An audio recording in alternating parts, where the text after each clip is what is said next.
When I was a kid, the disaster we worried about most was a nuclear war. That's why we had a barrel like this down in our basement, filled with cans of food and water. When the nuclear attack came, we were supposed to go downstairs, hunker down, and eat out of that barrel. Today, the greatest risk of global catastrophe doesn't look like this. Instead, it looks like this. If anything kills over 10 million people in the next few decades, it's most likely to be a highly infectious virus rather than a war. Not missiles, but microbes. Now, part of the reason for this is that we have invested a huge amount in nuclear deterrence, but we've actually invested very little in a system to stop an epidemic. We're not ready for the next epidemic. Let's look at Ebola. I'm sure all of you read about it in the newspaper. Lots of tough challenges. I followed it carefully through the case analysis tools we use to track polio eradication. And as you look at what went on, the problem wasn't that there was a system that didn't work well enough. The problem was that we didn't have a system at all. In fact, there are some pretty obvious key missing pieces. We didn't have a group of epidemiologists ready to go who would have gone, seen what the disease was, see how far it had spread. The case reports came in on paper.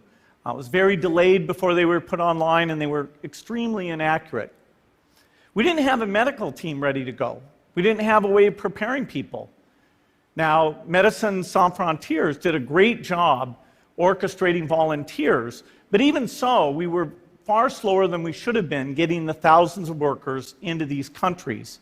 And a large epidemic would require us to have hundreds of thousands of workers. There was no one there to look at treatment approaches, no one to look at the diagnostics, no one to figure out what tools should be used. As an example, we could have taken the blood of survivors, processed it, and put that plasma back in people to protect them. But that was never tried. So there was a lot that was missing, and these things are really a global failure. The WHO is funded to monitor epidemics, but not to do these things I talked about. Now in the movies, it's quite different.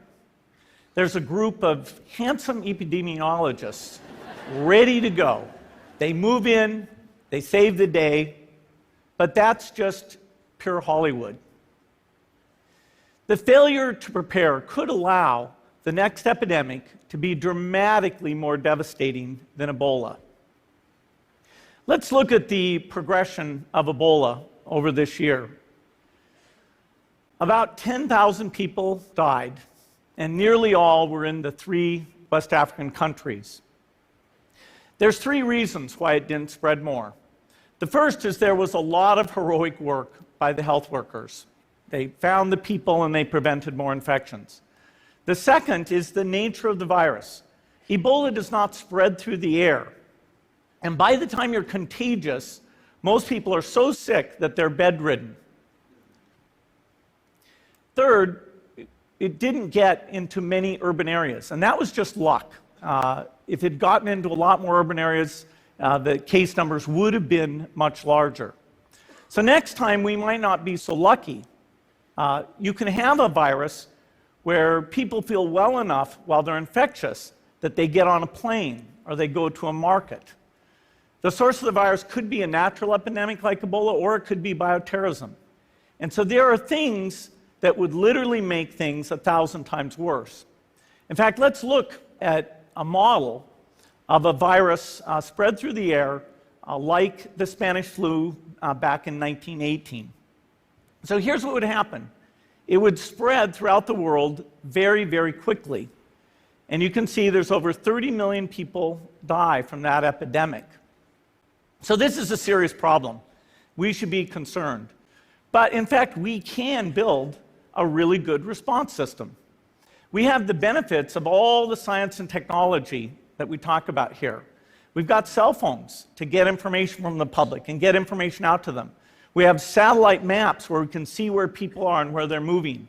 We have advances in biology that should dramatically change the turnaround time to look at a pathogen and be able to make drugs and vaccines that fit for that pathogen. So we can have tools, but those tools need to be put into an overall global health system, and we need preparedness. The best lessons, I think, on how to get prepared are, again, what we do for war. For soldiers, we have full-time waiting to go. We have reserves that can scale us up to large numbers.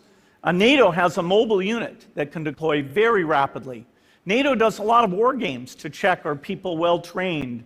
Do they understand about fuel and logistics and the same radio frequencies? So they are absolutely ready to go.